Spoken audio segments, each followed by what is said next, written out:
record. Okay, here we go. Here is the PowerPoint, and I'll just scroll through it as you are ready.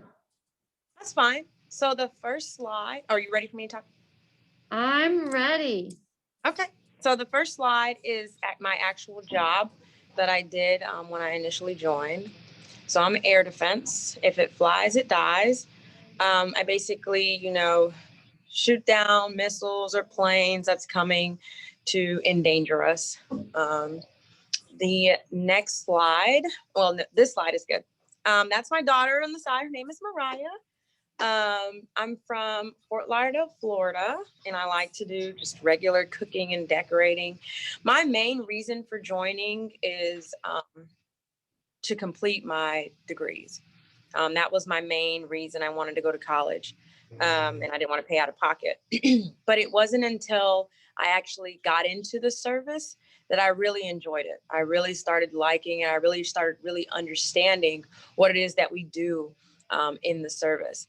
So it was just an additional plus for me. So I'm going to go ahead and retire after 20 years. So I have like 14 more years left, and I'll retire at like 39 years old or something. So I'm excited for that. The next slide. So basically, people have a number of reasons for why they join. Maybe it's service to country, history, Army values, maybe career enhancement, leadership and management skills, diversity, because you meet a lot of different people, and the financial income, and some excitement, doing something different. All right. So these are a lot of reasons why people join. No reason is less than the other. There's just different reasons why people do it. And people love it. So the picture on the right is me and my daughter at Fort Bragg. And this is their kind of like on post museum with their helicopters and stuff like that. So there we are. That was probably like a couple of years ago. My next slide is the United States Army Reserves. So the Army Reserves is a part-time job and enables civilians to like train near home, or, for us as a reservist, you're not stuck inside Indiana. You can travel outside of Indiana. You can go to Florida, California, wherever there's a reserve unit, which is in all 50 states, you can go there. So that's a kind of a plus for us. And it helps build your civilian image. It helps build your resume, because you add, you've been in the Army Reserves, which is part-time, to your resume. It's going to help you stand out against your peers. So it's a good resume builder. Also, it gives you a chance to serve for 1 week in a month and 2 weeks out of the year. You can be in the Army Reserves and you would just serve part-time. So you get that kind of experience. You're also afforded the opportunity to travel as a reservist. So that is another bonus to that as well. So the next slide is the scholarship program. So we have what kind of sets us apart from other branches is our scholarship program. It's pretty awesome.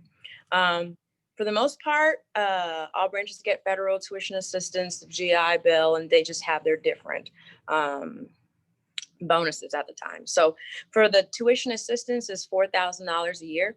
The GI Bill is another $4,000 a year. It goes straight to your pocket. And then up to $40,000, you can get a bonus just for working 1 week in a month and 2 weeks out of the year. Then you have the GI Bill kicker. So for the kicker, which is another $350 monthly, in addition to what you're already getting, that's for people that score good above a 50 on the ASVAB. You can qualify for the kicker as well as the bonuses. Again, drill is 1 week in a month and 2 weeks out of the year, kind of similar to the National Guard. Again, the differences would be just the bonus program that we offer. Again, so then you'll have your job of choice. So while you're in the office, before you sign anything, before you go down to MEPS, you will pick your job. Okay, and your job is based off your ASVAB score, your placement test score. All right, so you get to start college immediately after you finish training. And another program that we offer is the ROTC simultaneous membership program. Okay, And if you go to the next slide, I'll explain it. Perfect. The next slide is just tuition assistance and how it breaks down from when you start out. If you start out with your bachelor's degree, you can get your master's and so on and so forth. But the slide immediately after that is the Minuteman Scholarship Program. What the Minuteman Scholarship Program does is for leaders in the military. They put leaders over different type of branches, right? So you'll have the ROTC program. Now this will fund 2 to 3 or 4 years of tuition and fees. You get $10,000 for room and board, right? You have a monthly stipend of $420, and you'll get paid enlisted pay as $329. And opposed to the 238 that you would be starting out with. So you'll be doing both. You'll follow around an officer or a leader in that position as an E5. You'd come in making like a pay grade below myself, right? And you get to learn how to be a leader of different branches. You're kind of versatile. Again, it's a great resume builder, and you'll have more money for colleges. So, and those are the requirements to enlist. Okay, now this is a 8-year program as opposed to the 6 years program that the Army Reserves provide. So with the Army Reserves, you can start when you're 17 and a junior, right? So let's say you start out your junior year. Okay, in your junior year, you'd have 1 year completed. Then you'll have your senior year. So you'll still be doing 1 week in a month and 2 weeks out of the year. All right, and you'll get paid while junior year as a high school student. So I'm clear, right? Then you'll have 4 years and you have finished a bachelor's degree and completed the program with a degree in hand. The great part about this is we want you to focus on school because, you know, we're paying for your school because we want you to be educated while you are helping serve the country. So it is really, really a great program. The next slide just covers both part-time and full-time benefits. So the post 9/11 GI Bill, if you do you have 3 years of full tuition after you've completed your 3 years if you went full-time. And again, you can also use the next one is the reservist bill, which is $392 for a full-time student. So that's part-time. Oh. If you do our full-time option, you'll have 3 years. And then our part-time option, you'll do $392 a month. Now, you can start using the GI Bill while you're serving, or you can use it after. It just depends on when you want to use it. Okay. Then you have the student loan repayment program. Okay. You can be eligible to receive up to $50,000 in scholarship. College loans. So let's say you go to a college and you pull out a loan and you're now coming back or you want to be paid back, we'll pay it all back. Okay. So then you have your tuition assistance, which pays $250 per semester hour, and that's $4,000 a year, and Army credentialing assistance. So if you want to get certificates, if you're a mechanic and you want to get those certificates, or for computer programming, whichever certificates, and you're not going to college or you're going to a trade school, that's what this program is for. Then you have CONAP. So CONAP is a guaranteed admission into the colleges under this program. For example, IU. Let's say you don't have the best grades, or you have a 2.5, or whatever the case may be. By joining the Army Reserves, you get a guaranteed acceptance into that school if you enlist under that program. Okay. So does anybody have any questions thus far? I have a question referring to ROTC. ROTC? ROTC? ROTC, yeah. Okay. Last time I checked, when I was talking with my dad about it, when you go through a college like Purdue, for instance, you would spend your 4 years in college and then you have to spend 4 years in the military, or I don't quite remember how many years in the military. But wouldn't you join the military as an officer, or would you be enlisted? You would join the military as an officer. Okay. At that point. Once you finished your degree program, you would be an officer. But with the simultaneous membership program that I was talking about earlier, you would get that experience, which would start your reserve time. So you'd probably come in as a higher enlisted soldier. You'd have your school paid for, and then you would just convert over to officer, if that makes sense. Yeah, that makes sense. Okay. So is that a program that you would be interested in looking into? Oh, well, my dad's in the military at Fort Bragg, North Carolina. And so I was originally thinking about that, about going through ROTC. Oh, OCS? Okay. Yeah. Well, you can do that through us as well. So if that's something you want to get more information about, start your time while you're in school right now. You definitely can come down and talk to us about that, dude.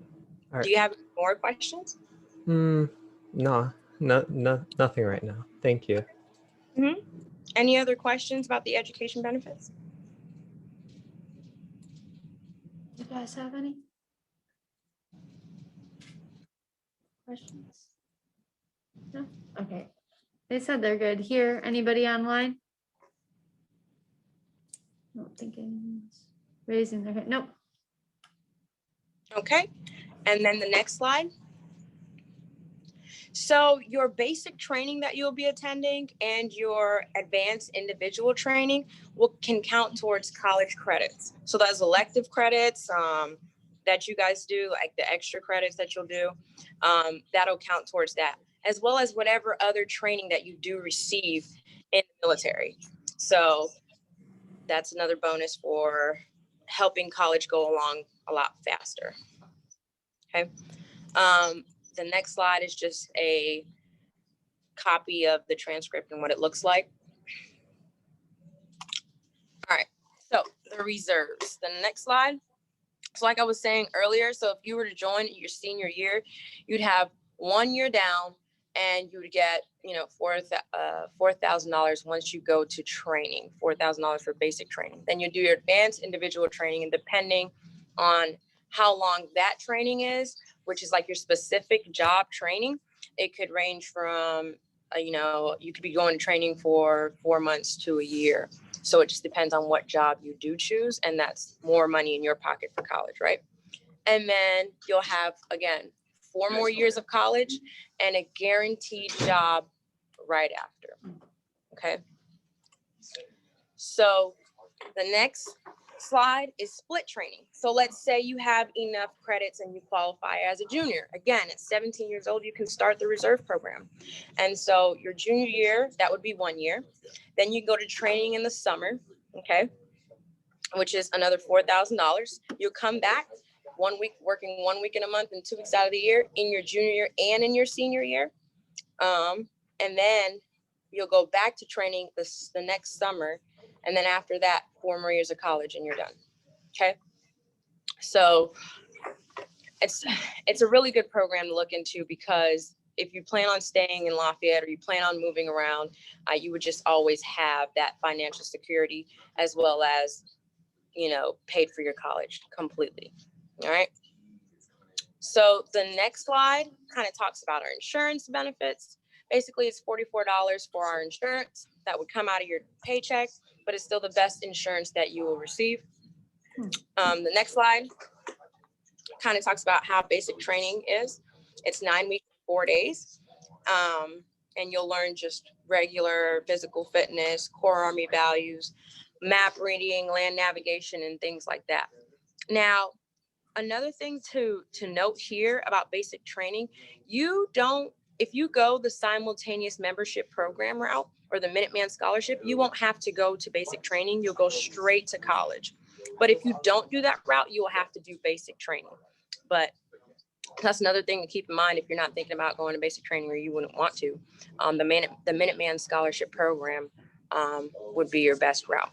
But I enjoyed basic training. I had no problem with it. So the next slide, we'll talk about your job training. So again, like your job training is going to range from the specialty that you choose.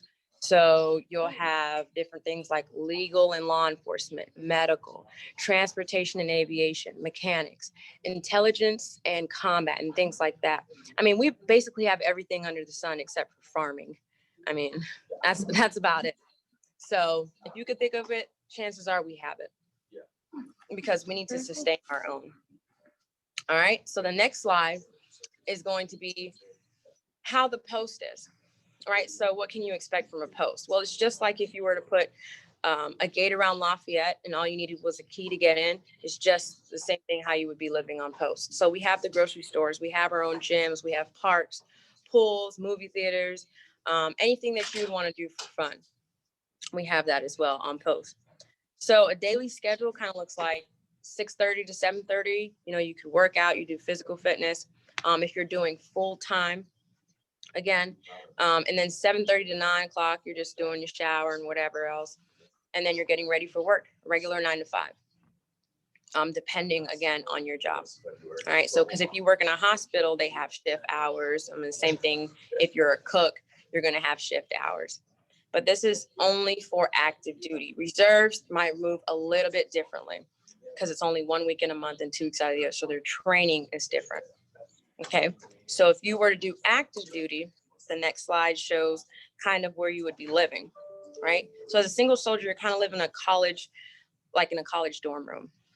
All your furniture is there, your uniforms and everything you need to be prepared for the job is going to be in your room, or supplied to you. Right. If you decide that you wanted to get married or you have another dependent, you would live in married soldier living, which is located on post, or you could live off post and receive an extra stipend for housing expenses. Okay. And does anyone have any questions so far?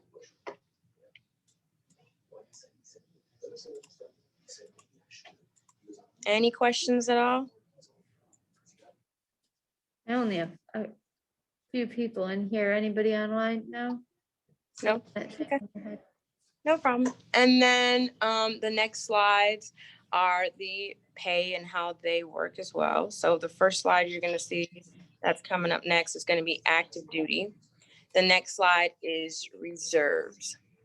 Okay, so active duty is pretty much self-explanatory. But with the reserves, how the drills work, again, it's 1 week in a month and 2 weeks out of the year. So 1 weekend counts for 4 drills. Every 4 hours is 1 drill. So in a full weekend, just beginning out, it's $259, okay, for E1. Now, if you enlist out of our office, you have promotion opportunities before you even go to training to get promoted to E3 or E2. It's super simple. You take a couple classes and we go over that in the office, but it's something, you would have to do, right?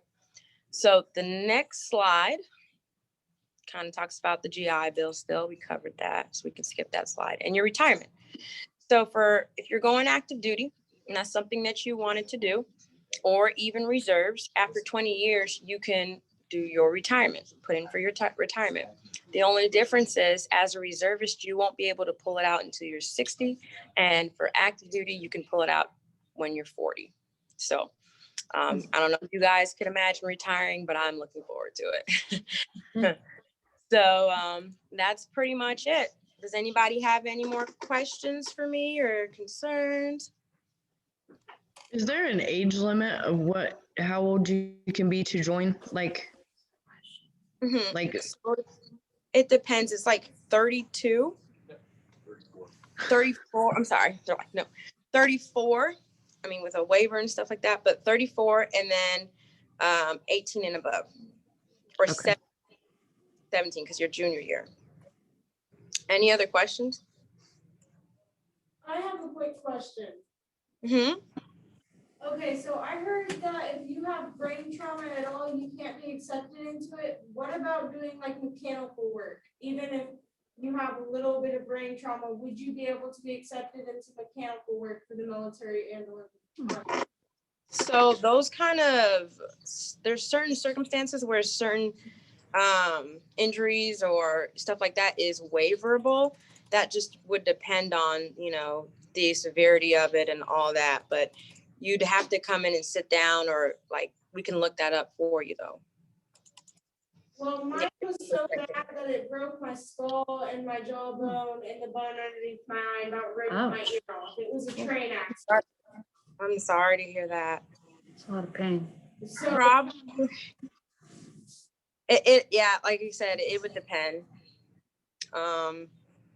Probably not though, but it would just depends. We get all the source documents for that, and then we could process it, but probably not. just wondering because like I've always wanted to go into like mechanical work and or the army itself or military because like I've had a family member do it and I thought it'd be a really good thing to do because you're protecting like the country and everything.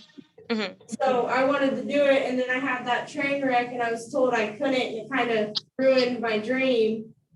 Yeah, I'm sorry. It's not your fault, so it's good.